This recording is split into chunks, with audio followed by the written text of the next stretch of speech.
Hello, my dear good students. Once again, we will welcome you for our class as we are studying the lesson metals and non metals. In this lesson, till we now reach to the point the extraction of metals from the ores. Yesterday, we have studied about the extraction of metals from the ores. The metals are low reactive metals or low active metals. And thereafter, we have studied about the middle reactive metal or middle in the activity series metal.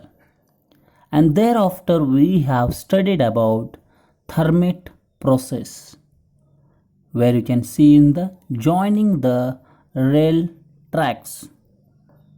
Today we are going to see the very important point, the extraction of metals in the middle of the activity series, and thereafter extraction of metal in the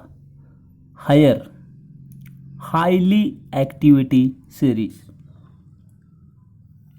Metals in the middle of the activity series are like zinc, iron, lead are to be found in the form of oxide, sulfide or carbonate ores.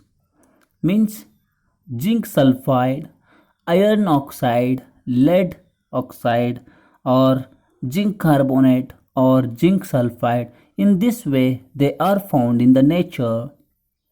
Now it is easier to obtain metals from their oxides than from their sulfides or carbonates. So non-oxide ores are converted into oxide form before reduction. Non-oxide ores can be converted into oxide form by using roasting and calcination. Roasting is heating of an ore in presence of oxygen. ZnS plus 3O2 will convert into zinc oxide and sulfur dioxide. Calcination is exactly opposite, heating in the absence of oxygen. Zinc carbonate give rise to zinc oxide and carbon dioxide. Then carbon dioxide and then zinc oxide on reduction will get zinc metal.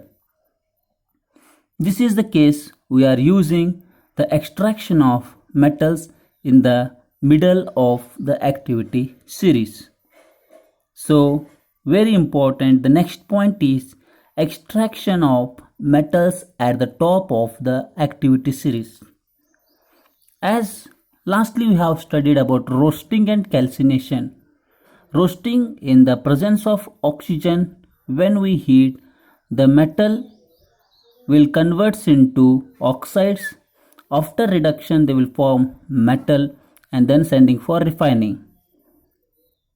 But in calcination, heating in the absence of oxygen and it converts into again oxides to undergo reducing agent. By the help of reducing agents then becomes metal, send it to the refining. But for the extraction of metals at the top activity series cannot work here because they are very highly active. The metals like potassium, sodium, calcium, aluminium can be obtained by the help of electrolytic reduction from their molten chlorides. So for example here given, when electric current is passed through molten sodium chloride, sodium metal is deposited at the cathode and chlorine gas is deposited at the anode. See there in the equation, at cathode Na plus will give rise to electrons and become sodium, and anode Cl will take the electrons and become Cl minus. So in this way, sodium and chlorine will be separated. So this can be done by the help of electrolytic reduction. This is a very simple method, and the electrical method we have to use. Here the main concept is electrolyte. The which metal we are going to extract, that metal salt solution you have to make, and then passing electric current in that molten salt solution, then we can separate the metals very easily. Means the sodiums will be collected at the cathode and chlorine will be collected as anode. Same way, if you take potassium will collected at the cathode, chlorine will be collected at the anode, or calcium will be collected at the cathode and carbonate will be collected at the anode. So for all the highly reactive metals we have to use this method. This method diagram is very important, and here the name of the metals are also very important. My dear good students, let us move to the next very important point, refining of metals. What is refining?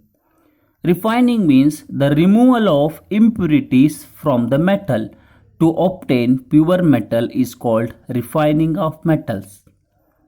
Then the most common method for refining of the metal is electrolytic refining.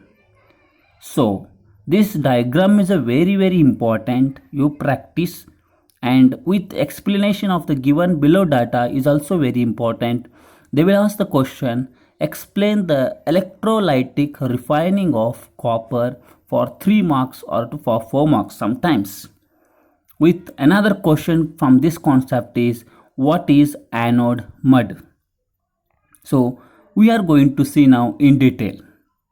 What is electrolytic refining? In this method, a block of impure metal is made the anode. See in the diagram, impure copper is taken as anode, from which we are extracting the metal. Now, a thin sheet of pure metal is made at the cathode. Look at the diagram. A pure copper is used as a cathode. Colorfully we have shown. And third important point is cathode over, anode over.